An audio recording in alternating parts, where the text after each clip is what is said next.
ورحمة الله وبركاته.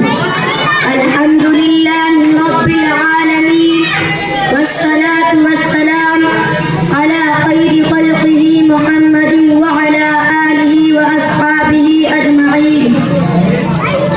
أما بعد فقد قال الله تعالى في القرآن الكريم والفرقان الحميد: أعوذ بالله من الشيطان الرجيم. بسم الله الرحمن الرحيم. إن الصلاة كانت على المؤمنين كتابا موقوتا. صدق الله العظيم. گرامی قدر معزز سامعین اور حاضرین جلسہ، اسلامی عبادتوں میں نماز سب سے اہم عبادت ہے اور اس کا درجہ تمام عبادتوں سے بڑا ہوا ہے.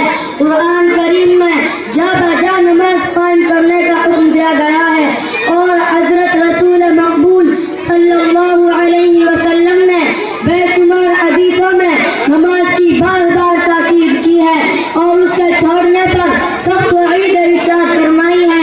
ایک حدیث کے اندر آقا دو جہاں محبوب کبریا رحمت للعالمین سرور کائنات حضرت محمد صلی اللہ علیہ وسلم نے ارشاد فرمایا: بنی الاسلام لکل شیء علم وعلم الایمان الصلاۃ. ہر چیز کی ایک علامت اور نشانی ہوا کرتی ہے اور ایمان کی علامت نماز ہے. ایک حدیث کے اندر سرکار دو عالم محمد عربی صلی اللہ علیہ وسلم نے ارشاد فرمایا: بنی الاسلام علی خمس: شہادت ان لا الہ الا اللہ وان محمد رسول اللہ واقام الصلاۃ وایتاء الزکاۃ والحج وصوم رمضان. اسلام کی بنیاد 5 چیزوں پر ہے. نمبر 1 توحید الہی اور رسالت محمدی کی شہادت دینا. نمبر 2 نماز قائم کرنا. نمبر 3 زکوٰۃ ادا کرنا. نمبر 4 بیت اللہ کا حج کرنا. نمبر 5 رمضان کے روزے رکھنا. یہ 5 فرائض ہیں جنہیں ارکان اسلام کہا جاتا ہے. ان میں توحید اور رسالت کے بعد سب سے اہم درجہ نماز کا ہے جو ہر عاقل بالغ مکلف مسلمان پر فرض ہے.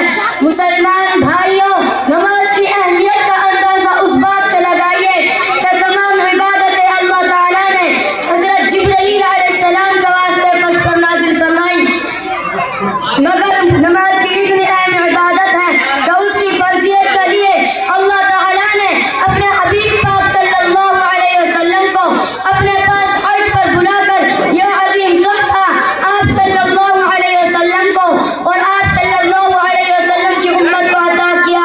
حضور اکرم صلی اللہ علیہ وسلم کا ارشاد گرامی ہے: الصلاۃ معراج المؤمنین. نماز مسلمانوں کی معراج ہے. یہ اللہ تعالیٰ تک پہنچنے کا ذریعہ ہے. نماز میں بندہ اللہ سے باتیں کرتا ہے، اللہ کی کبریائی اور اس کی پاکی بیان کرتا ہے، اللہ سے مناجات کرتا ہے. وآخر دعوانا ان الحمد للہ رب العالمین.